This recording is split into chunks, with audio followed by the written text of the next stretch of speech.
Everybody. This is Coach Adrian with Exos in the Fitness Center. I know we have our golf outing coming up soon, as well as the Masters. So I wanted to offer a little bit of a different kind of video, just breaking down some of the biomechanics of a golf swing. Before I came to Charlotte, I had the privilege of interning and learning from the great people at the Exos Performance site in Gulf Breeze, Florida. And there I was able to train some fantastic athletes as well as some golfers. So I'm not a golf specialist by any means, but I do have a specialization in biomechanics. So I wanted to break down some of the things that I see and things that I think are important to creating a more repeatable and efficient golf swing. So these purple things underneath our skeleton here are force plates. So they're just going to measure the amount of force pushing down into the ground in newtons, and they're going to spit out these blue arrows as a kind of visualization of ground reaction force. So just telling us how much force is being pushed into the ground at each point. So the beginning of our stance here, we can see that the arrows are pretty much even. So basically the distribution of weight across our body is fairly even. As we begin our backswing, I slowed down the video just a little bit. We can see that the front knee begins to bend as the force vector decreases. Back knee extends as the force vector increases. So this tells us that this front leg is kind of offloading some of the weight onto the back leg. In this case, the force being pushed into the ground is kind of creating a bit of potential energy, creating force for us to use during our swing, as this leg is more focused on creating what we call torsion or a twist in the hips. So as that front knee begins to bend, that helps us create more torsion with our pelvis as we continue onto our backswing, as we can also see during these force vectors.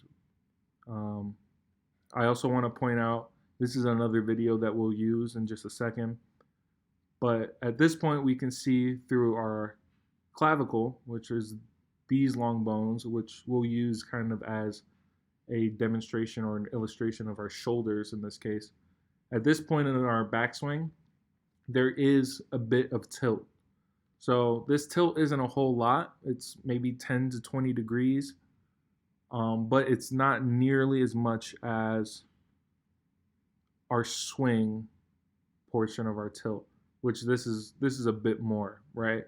So it's not something that I want to throw to the wayside. I just want to make sure that we know that there is tilt in our backswing, just not as much as during our actual swing phase of this process.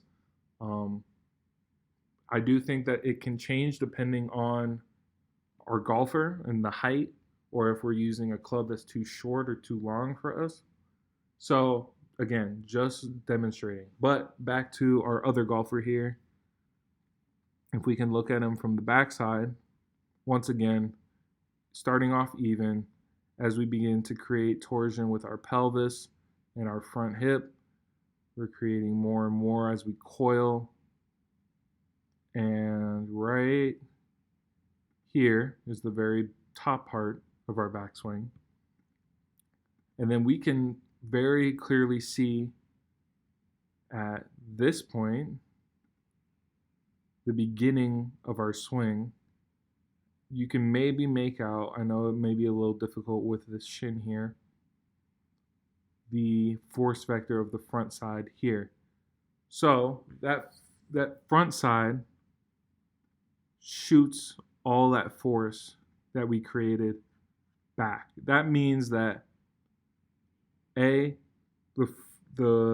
transfer of weight is beginning, right? So all the force that we created is now being utilized as the back hip begins to turn from the torsion created from the front hip. One more time, just real slow. Right there, right? Back hip begins to turn.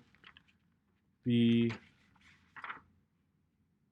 weight experienced also extends the front knee as it begins to turn the back knee and bend it as well. So once again, just from the front side, we can see that the back knee begins to bend a little bit more as the front knee begins to extend, kind of like a seesaw, right? As one side goes down, the other side goes up. So same kind of process. This knee begins to drop and bend a little bit. This knee begins to extend. This, again, is just kind of demonstrating the weight transfer, the transmission of weight. We can also see just how much weight that front leg takes on by look at the force vector at the the beginning of the end of the swing. So much weight, that vector is pretty high still, but that back leg turns because there's so little weight on it, as well as just the amount of twist, the amount of torque that pelvis just underwent. The back leg has to follow a little bit.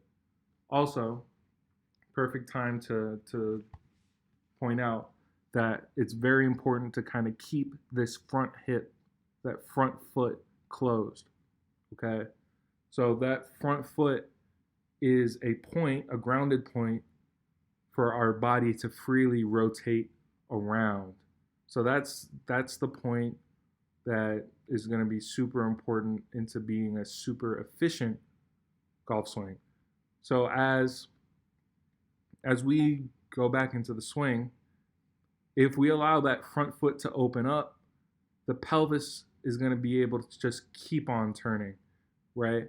I know that for some people it's a little uncomfortable to kind of keep that front foot closed and turn because of the torque that the hips are creating, but that back foot is going to give the hips the ability to keep on turning freely without sacrificing the efficiency of the power, right?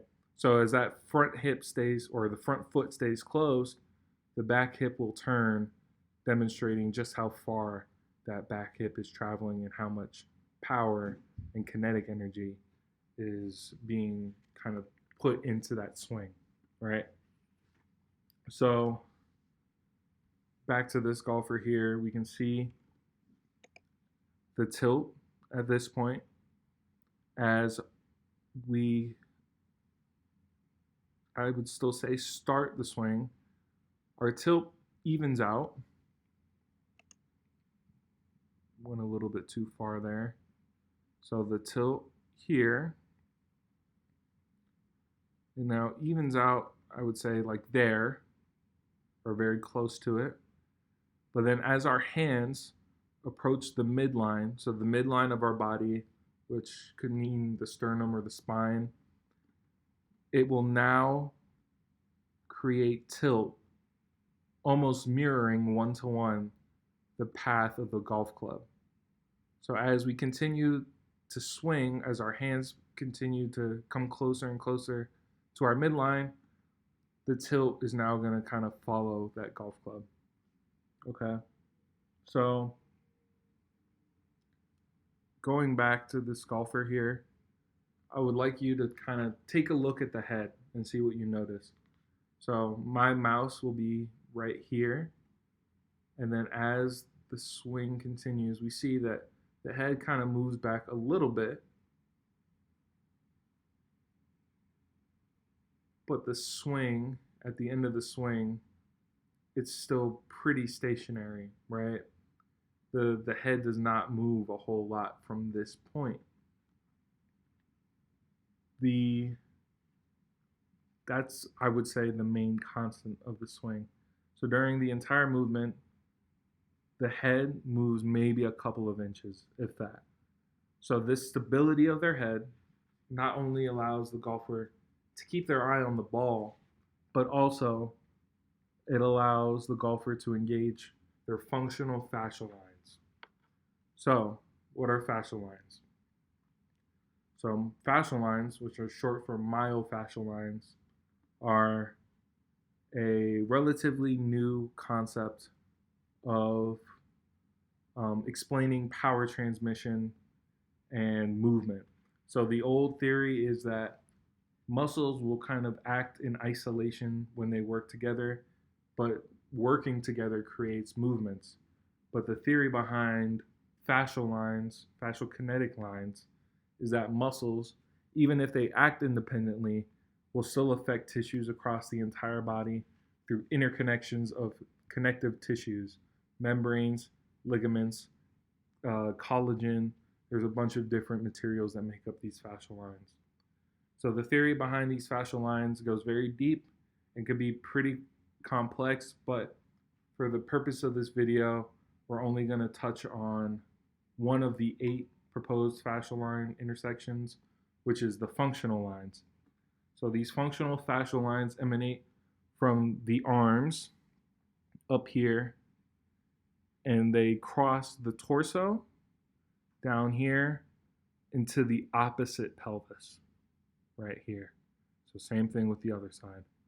And then they also form an X, the pattern of an X on the backside, emanating from the lats all the way to the glutes. The last portion of this line isn't super important for the golf swing, but it runs from the shoulder, the inside of the shoulder, to the inside of the same side knee. So this one doesn't form an X, it just goes down here. But these lines are primarily activated through exercise that requires dynamic stability. So a lot of these fascial lines can be activated through just walking, regular gait, any kind of movement. But these functional lines are specific to rotational exercises specifically. So exercise that requires counterweight. So counterweight meaning, the beginning of the swing where we transfer weight from the front side to the back side. Or power transfer, same thing, power transfer from the opposite side of the body. And a golf swing falls right into the production of torque and power and accelerates and decelerates the trunk in rotation.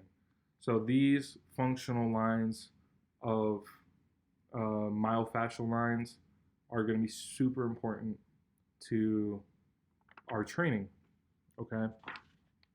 So to wrap everything kind of in a neat bow, our upcoming training videos will be addressing 3 primary areas to maximize your golf game. So it'll be thoracic, spine, and hip mobility, postural and dynamic stability and awareness, as well as power transmission training. So for number 1, T-spine and hip mobility, this is going to help you create more potential energy for your backswing by allowing your hips and torso to coil more and in turn potentially create more power or more potential energy through this swing, allowing your spine to rotate more freely. Postural and dynamic stability and awareness. So studies actually show that training postural and dynamic stability is more beneficial to golfers than traditional strength training.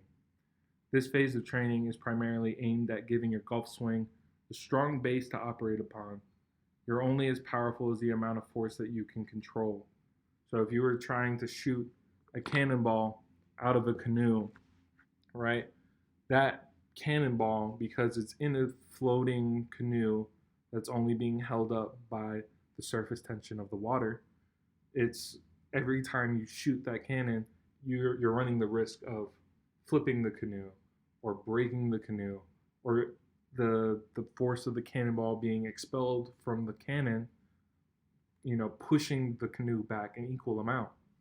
So instead, you want to shoot it from, the ground being, something that's immovable. So we want to be more like the ground than a canoe. We want to be strong and grounded, and being able to efficiently use all the force that we're creating with the backswing, and being able to efficiently use it during the swing phase. The last portion, the last video that we'll put out is power transmission. So these exercises are going to help put it all together.